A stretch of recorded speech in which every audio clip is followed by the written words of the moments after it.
All right, what's up, y'all? I know it's been a little while. Just been carried away with school and everything else that happens in life. Work, painting, haven't stopped that. Just got to catch up and start sharing more, but you'll see that pretty soon. Um, but really, this video I wanted to make because I just came back from a little trip to the Metropolitan Museum of Art in New York City.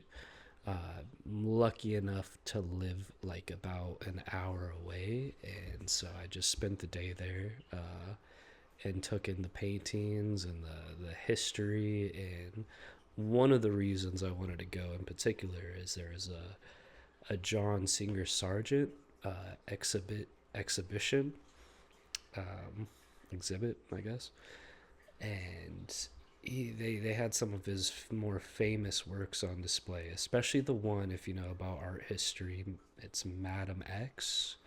He painted it of like a Paris woman, like an aristocrat, I suppose. And at the time, he thought it would be his breakthrough painting, and it was kind of rather scandalous. But I picked up a book about his life in Paris, about that painting. It was amazing to see in person, and whether that's your style of art or whatnot, he has an interesting story. So I just I wanted to see these things in person, considering they have so much value to, if you want to call it modern, pre-modern art. But it's very lively painting. He's very loose with his strokes, and that's something I think all artists are trying to get better at. But here's the book.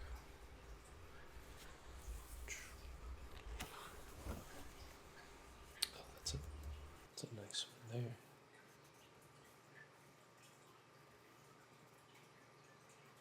Oh, that's actually of Madam X,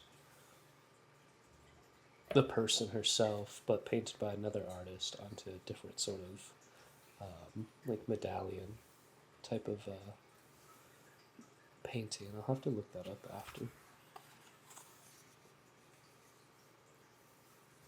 I'm going a little fast because I didn't think it would be so uh, like there'd be so much of a story. I thought it would be like a collective, basically a picture book.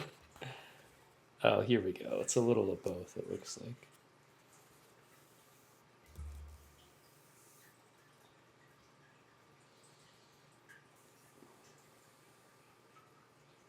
So this isn't a statue. This is a drawing of a statue. This is in charcoal right here.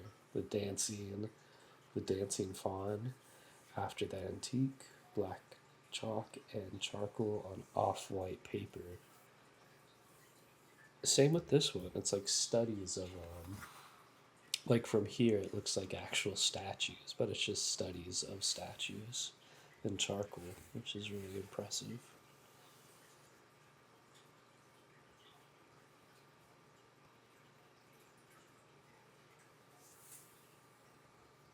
So this is originally a Velasquez painting, of course, and I got to see this one at the Met as well.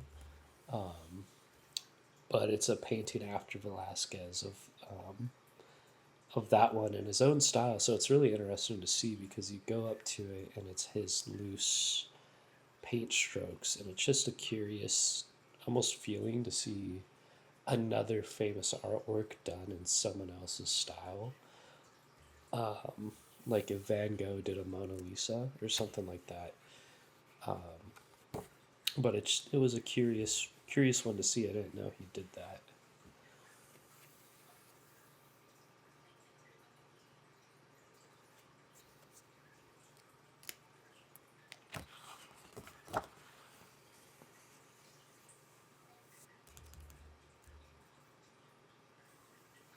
Spanish Roma woman, 1876. Another charcoal on paper. They seem to really have a knack for whether whether you want to think of like their studies or warm ups, or some of his are Very intense.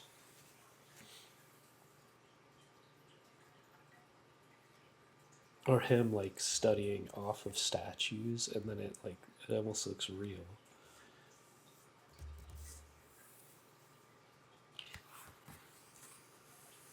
I saw this one too. I took a lot of pictures of it, and I thought her expression was really interesting. So I took some pictures to look over it afterwards.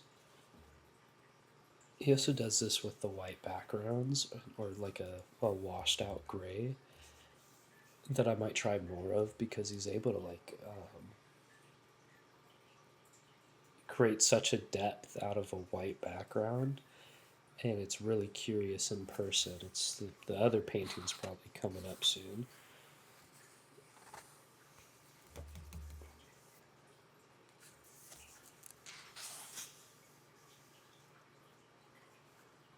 I saw this one as well. He does do landscapes. I think at a certain point in his life, later on, he got tired of doing portrait.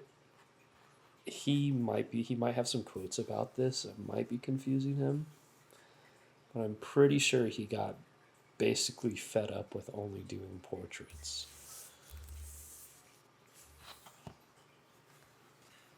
Which I think artists, everyone knows the feeling of getting fed up with a trend or with a style.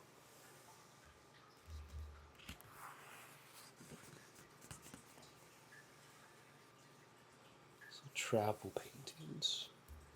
I don't think I saw this one, but I wish I did.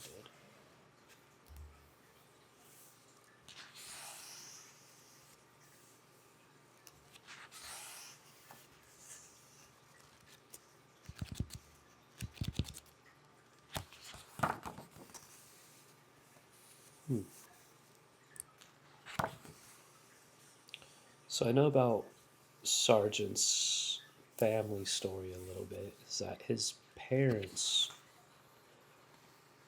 basically he was born in Florence, Italy, because his parents were traveling abroad after the loss of one of their children. I think one of their daughters passed away pretty young, and so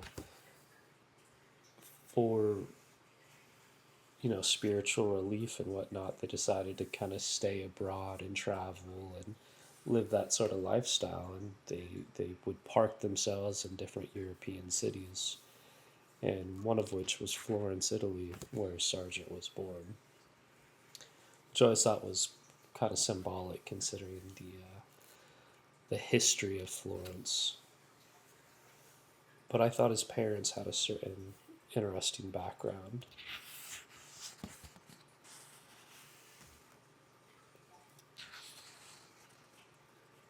See, the white he's doing is like actually really fascinating to me. And the way he's using the value too, the white and the clouds, but the white here.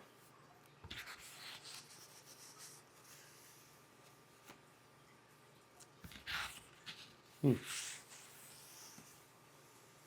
saw these at the Metropolitan Museum as well. More of it, more of the, and it's in person. It's really interesting because he's able to add so much value with different shades of white. This one in particular was really impressive. And here in person, it has so much depth.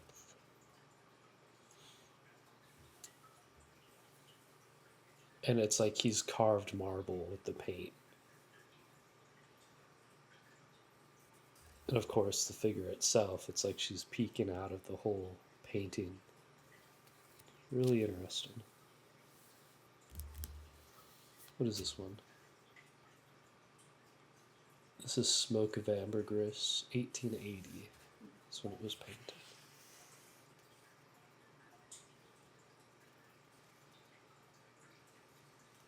Whites and off-whites in the background. Huh.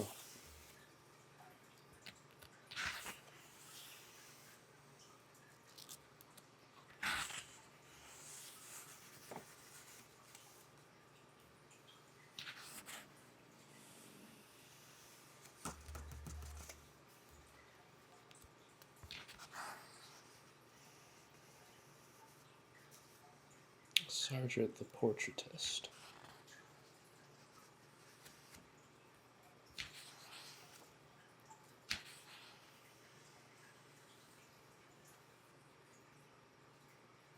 I don't think I saw this one. This one's in Florence, too, is what it says there. I wonder if it's gone elsewhere since, but let me see. Interesting.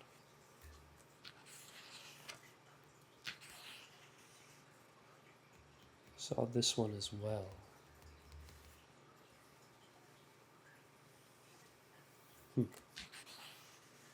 And this one. This one's impressive. This one they had next to the portrait of the Red Man.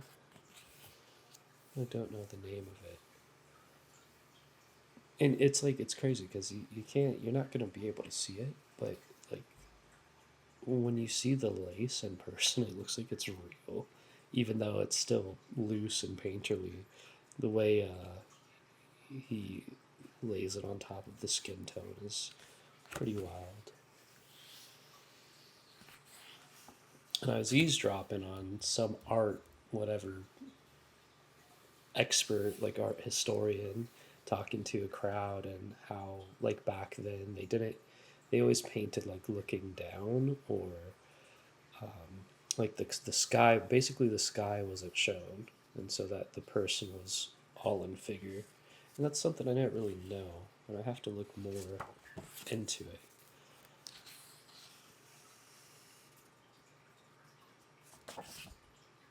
But here, it's pretty clear that from this angle it might not, from the book, but in the painting it's like he's on a ladder or something, looking down.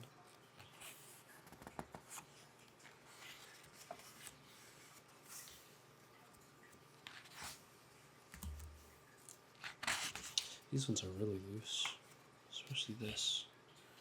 This is the one I was referring to as the Red Man. This Posy at Home. It's very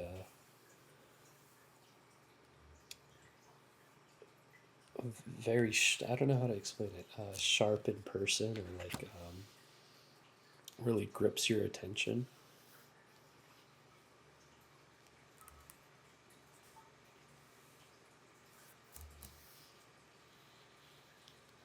In that same sort of, like, he's using just shades of red in a way that it's all different and all the values there, but he's able to capture all this depth out of one color.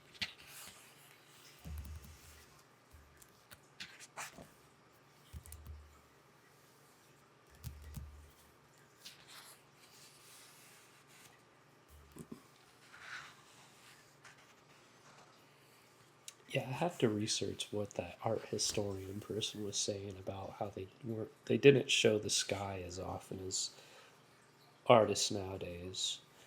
So this one has a story. This one's actually Claude Monet, Painting by the Edge of the Wood. That's the name of the painting, but that's him painting something, and it's interesting because it's Sargent capturing another painter who was also at the Met, in sort of this natural setting, and so it's almost like a meta of art at the time. And I wonder if they knew how people would view it in the future. But it's a very interesting piece of art history.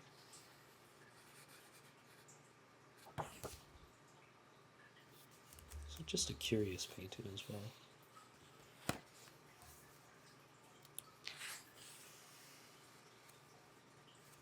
In some ways, like, Sargent is even like more loose than I am, like, comfortable with in some paintings. But who knows? You never really know what piece the artist really was doing kind of quickly as a warm up, or cared a lot for, or what their intention was, if they were experimenting, even, which could have been something he was doing a lot more of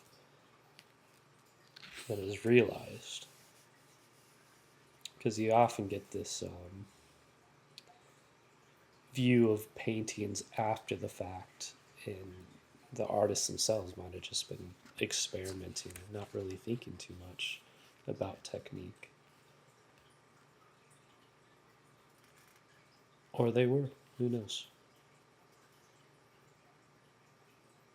I do know Sargent was very fond of studies and things like that, where some artists are a little more spontaneous.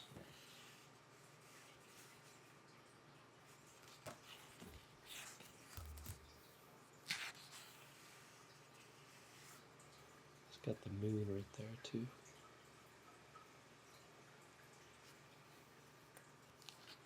Sargent's also fun because he was mixing in things of like um, almost antiquated at the time, old symbolism like the crescent moon, and in particular what he does with Madame X, some of the like I wouldn't say secret symbolism, but things are tucked away where there's a like a reptilian.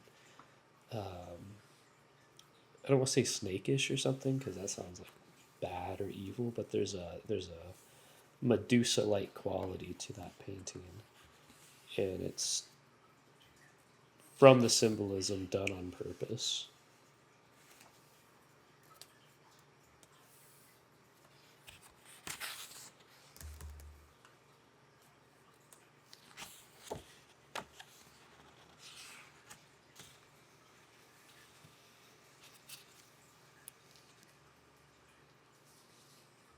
So what you're seeing here, this is what it was before he modified it, and it has her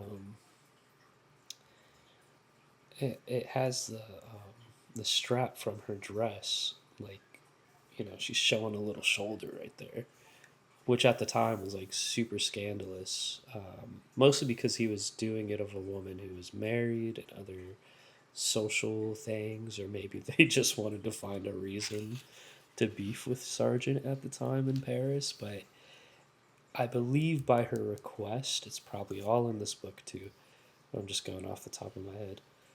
He asked or she asked him to like paint paint over the strap and reposition it because it was just a little bit too sensual.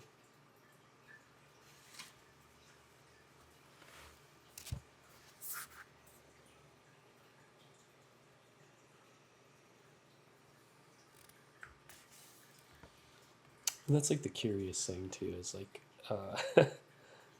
how far like art has came, or society has came, and even this is like pretty revealing for the time period.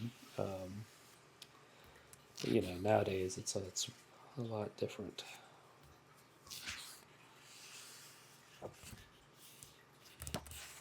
That's a nice one too.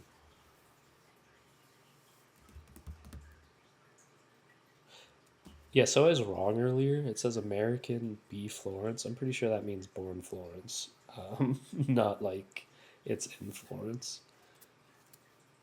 Yeah.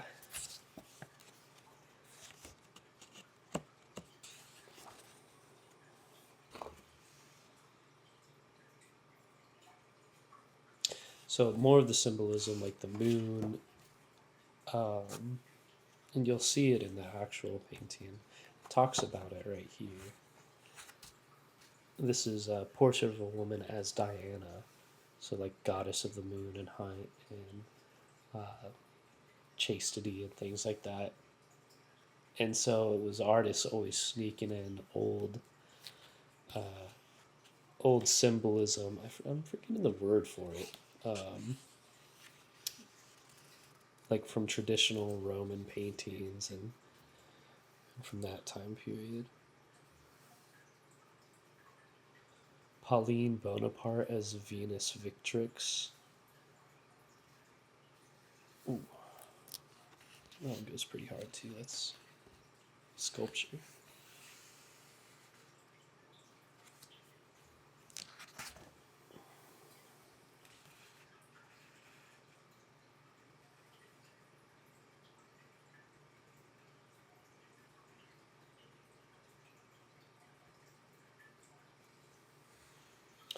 So yeah, even though I'm talking about sort of the mythological references and stuff, that's not what the painting was. It just was. There was a dash of it in there. At least not the intent. It was a just a classical portrait.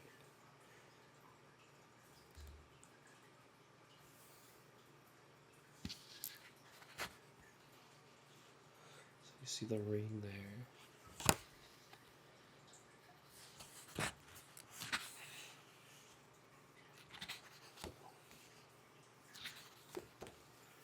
Looks like these are all the different studies, which I took a few pictures myself of some of the sketches. But the thing with this, it's gonna be hard to see, but there's this table and it has these gorgons is what it's called, or serpents just coiling around here. So like the serpent imagery and the lion foot. Then you have the crescent moon, and it's just so faint, and it's a subtle like this little nod where it's like she's asked Diana, or one of the criticisms is that she was so pale and stone like a Medusa like figure. But in person, all that sort of like drops off because it is like um, an amazing painting to see.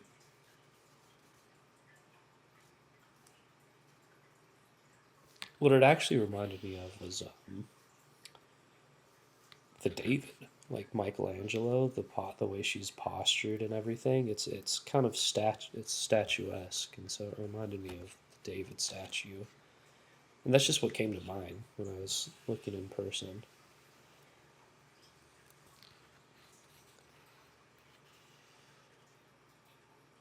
They have this one in the same room, and this is a unfinished replica, and it doesn't show the strap is not yet there. Like maybe they were trying to recreate it as it was, but still nice to see it in a limbo stage.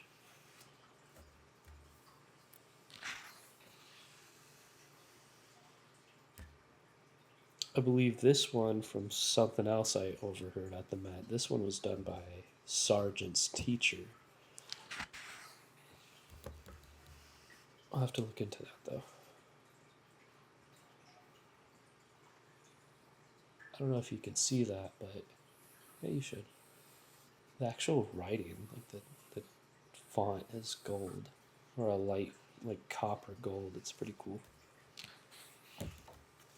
This one's really nice in person too. I thought it was Sargent, but it's not. It's from that time period though. And the way he did this is really pops out in person. Like it sticks off the canvas, which I thought was like kind of unusual because it's like the wallpaper, but it's as thick like Rembrandt, like off the canvas next to her. And so like looking at these, I was like, oh, they didn't really consider or care too much about like the depth or location of like in the impasto painting. They just did it however it fit artistically. Just a curious detail. Hopefully that makes sense, even if you're not a painter.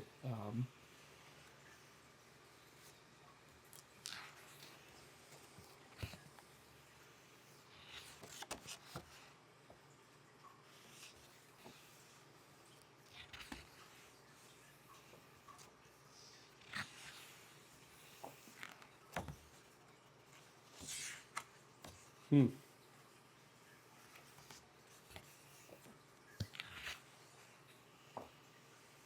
Must be a studio. Yeah, there he is. It's kind of hard to see. Blends in.